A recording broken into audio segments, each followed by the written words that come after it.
Bimbingan teknis program organisasi penggerak Yayasan Pendidikan Dedikasi Edukasi Kualifa Padang tanggal 2-4 Maret 2023. Nama anggota kelompok: Mas Riani MPD, Hasnita SPD, Siska Febrianti SPD, Ernida SPD. Meningkatkan mutu pendidikan Indonesia.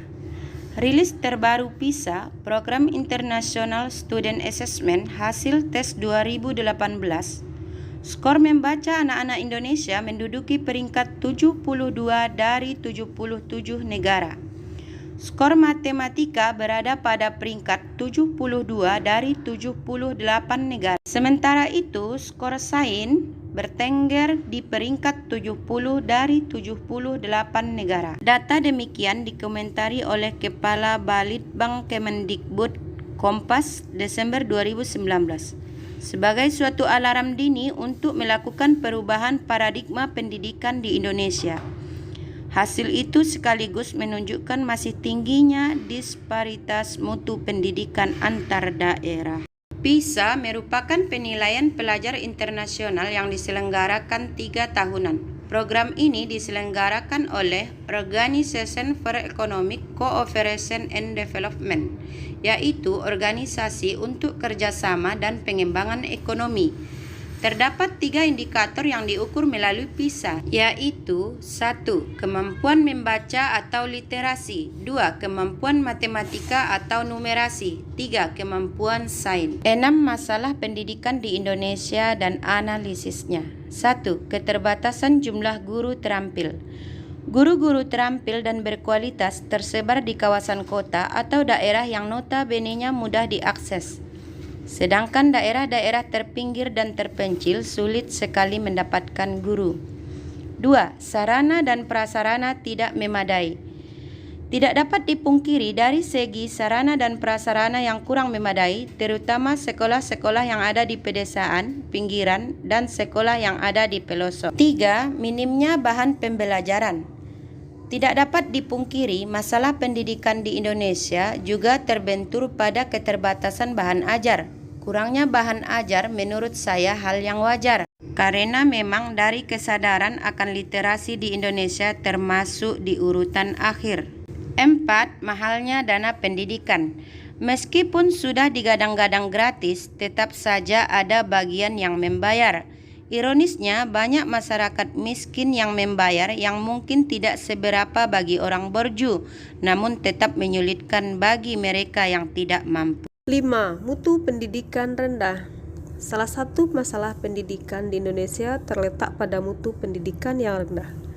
Penyebab rendahnya mutu pendidikan disebabkan oleh perspektif masyarakat secara umum, di mana menuntut ilmu bukan sebagai kewajiban atau kesadaran diri yang merupakan bentuk kewajiban terhadap diri sendiri. Yang keenam, masalah pendidikan di Indonesia adalah minoritas bagi kelompok difabel.